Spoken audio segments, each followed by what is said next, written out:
আসসালামু আলাইকুম। কৃষি তথ্য সেবার পক্ষ থেকে আমি সাব্বির হোসেন আপনাদের জানাই আন্তরিক শুভেচ্ছা। তো আজকে আমাদের একটি অর্ডার আসছে মাদারীপুর থেকে তুলিয়াপুর অর্ডার। তিনি তার ছাদ বাগানে বিভিন্ন ছবি আমাদের কাছে পাঠাইছিলেন। তার ছাদ বাগানে যে গাছগুলি আছে সে হচ্ছে প্রধানত গাছে খাবার নেই এবং সেখানে মিলিবাগ এবং অন্য যে পোকাগুলি আক্রমণ করছে পিঁপড়া, তার জন্য আমাদের কাছে কীটনাশক চাইছে এবং সঠিক সমাধান চাইছে। তো তার প্যাকেজটা আমরা তৈরি করছি।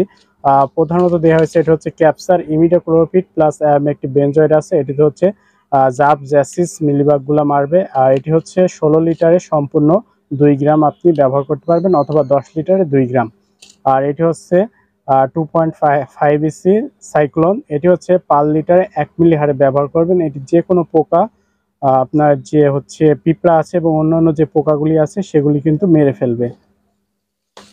এরপর অনুখাদ্যর ভিতরে আসে। অনুখাদ্যর ভিতরে তাকে দেওয়া হয়েছে হাফ কেজির একটা হিউম্যাক্স। এটিতে হচ্ছে 17 রকমের অনুখাদ্য আছে। এটি হচ্ছে হাফ কেজি, তার ছাদ বাগানের জন্য অনেক দিন কিন্তু এটি চলবে, ঠিক আছে। আর এটি কিন্তু অনেক দিন রাখতে পারবেন উনি। আর হিউম্যাক্সটি হচ্ছে আপনার 17 রকমের অনুখাদ্য সমৃদ্ধ একটি সার।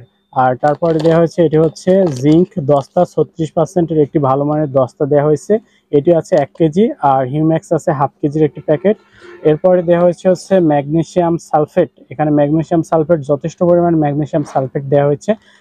এটি তার জমি মানে ছাদ বাগানের টপে অনেক দিন ইউজ করতে পারবেন।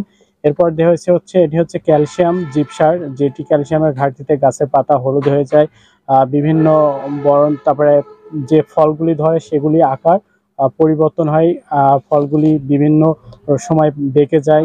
ক্যালসিয়ামের ক্যালসিয়ামের ঘাটতিতে সাধারণত এই প্রবলেমগুলি দেখা যায়। তো এই প্রবলেমগুলো সলভ করার জন্য তাকে যথেষ্ট পরিমাণে ক্যালসিয়াম চিপ দেওয়া হয়েছে। এছাড়াও ম্যাগনেসিয়াম দেওয়া হয়েছে একটি অনুখাদ্য এবং দস্তা। এই মালগুলি রেডি করতে করতে আমার একটি চাষি চলে আসছে। আর এই চাষিটা কিনে আনছে জানেন, কিছু মাটি নিয়ে আনছে।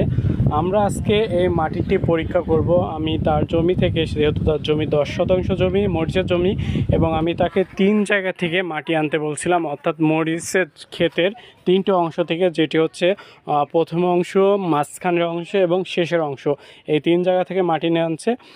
তো মাটি 3টা পাত্রে আমি প্রথমে ঢেলে নিচ্ছি। আর মাটিটা একটু শক্ত ছিল, সেক্ষেত্রে আমরা কি করব, মাটিটা হালকা পানি দেব। পানি দিয়ে মাটিটা ময়েশ্চারাইজড, অর্থাৎ মাটিটা হালকা নরম করে নেব। যেহেতু এটা আমরা হচ্ছে টেস্টিং করব, সেহেতু এইখানে হচ্ছে মেশিনটা শক্ত মাটির ভিতরে মেশিনটা যাবে না, তাই মেশিনটা যেন খুব সহজে ইজিলি যায়, সেক্ষেত্রে কি করব, আমরা কিছুটা পানি দিয়ে নেব।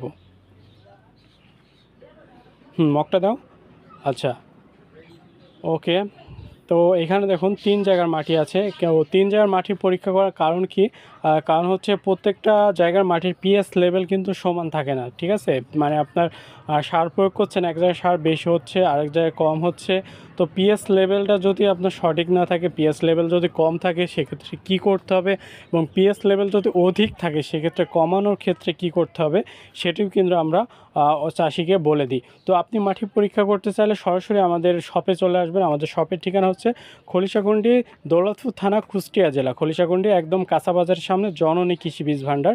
এখানে চলে আসবেন। আসলে আপনার জমিতে মাটির পিএইচ লেভেলটা আমরা মেপে দেবো, এবং কোন সারটি প্রয়োগ করবেন অথবা কোন কীটনাশকটি প্রয়োগ করলে আপনার জন্য বেটার হবে, বেটার সাজেশন আপনাদের আমরা দিয়ে দেবো। তো দেখুন, একটিতে আমরা পানি অলরেডি দিয়ে দিয়েছি, তো আর একটা পানি দেবো আমরা। আর যারা দৌলতপুর যে থানার ভিতরে আছেন, কুষ্টিয়া দৌলতপুর থানার ভিতরে আছেন, তারা সরাসরি এসে কিন্তু আপনার জমিটা, আমার এখান থেকে জমির মাটিটা 3 জায়গা থেকে মাটি নিয়ে আনবেন। নিয়ে আসলে আমরা পিএইচ লেভেল, মাটির পিএইচ লেভেলটা আমরা পরীক্ষা করে দেবো, যে আপনি যে ফসলটা করতেছেন সেই ফসলের জন্য আপনার মাটির পিএইচ লেভেল ঠিক আছে কিনা। যদি পিএইচ লেভেল ঠিক থাকে, আলহামদুলিল্লাহ আপনার জমিতে যথেষ্ট পরিমাণে ভালো ফসল হবে, জমিতে গোড়া পচবে না, প্লাস জমিতে রোগবালাই কম হবে এবং ফসল পরিপাক্ত পাবেন। ফসল অনেক সময় বেঁকিয়ে যায়, মানে পরিপাক্ত হয় না। এগুলো সাধারণত মাটির ঘাটতি, মানে পিএইচ লেভেল যদি ঠিক না থাকে, সারের যদি ঘাটতি থাকে, সেক্ষেত্রে এগুলি হয়ে থাকে। তো দেখুন, এখানে আমরা 3টা দিয়েছি, আর একটাতে আমরা কিন্তু পানি দিই নাই, এটা যথেষ্ট পরিমাণে ছিল, নরম ছিল। তো আমরা এখন মিটারে পিএইচ লেভেলটা দেখছি।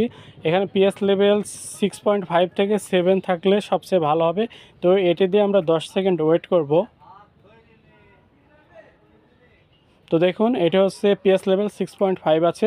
তো আমরা আরও দুটাই দেখবো, এই দুটাও যদি 6.5 থাকে আলহামদুলিল্লাহ খুবই ভালো। আর 36 দেখাচ্ছে, এটা হচ্ছে টেম্পারেচার। যেহেতু অনেক দূর থেকে নিয়ে আসছে, টেম্পারেচার সঠিক দেখাবে না, কারণ এখন গরমের সময় তো টেম্পারেচার একটু বেশি দেখাচ্ছে।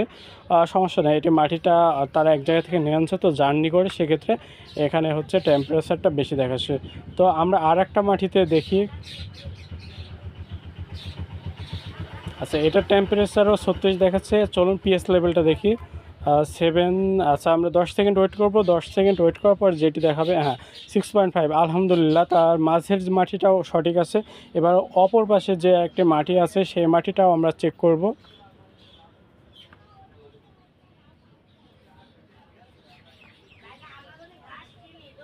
আচ্ছা, এখানে তাপমাত্রা ওঠানামা করছে, সমস্যা নাই। তো পরবর্তী একদম লাস্টের মাটিটা দেখি, এখানে তাপমাত্রা 34 আছে। ও যে আমরা পানি দিয়েছিলাম তার জন্য তাপমাত্রাটা কমে গেছে। তো দেখুন পিএস লেভেলটা আমরা দেখি 8, 7.5, 7। আচ্ছা, 10 সেকেন্ড ওয়েট করি। 10 সেকেন্ড ওয়েট করার পরে হ্যাঁ যে 6.5, আসলে তার পিএস লেভেলটা ঠিক আছে আর তার জমি একদম সুরক্ষিত আছে। যে কোনো রোগ বালাই হলে তিনি সহজেই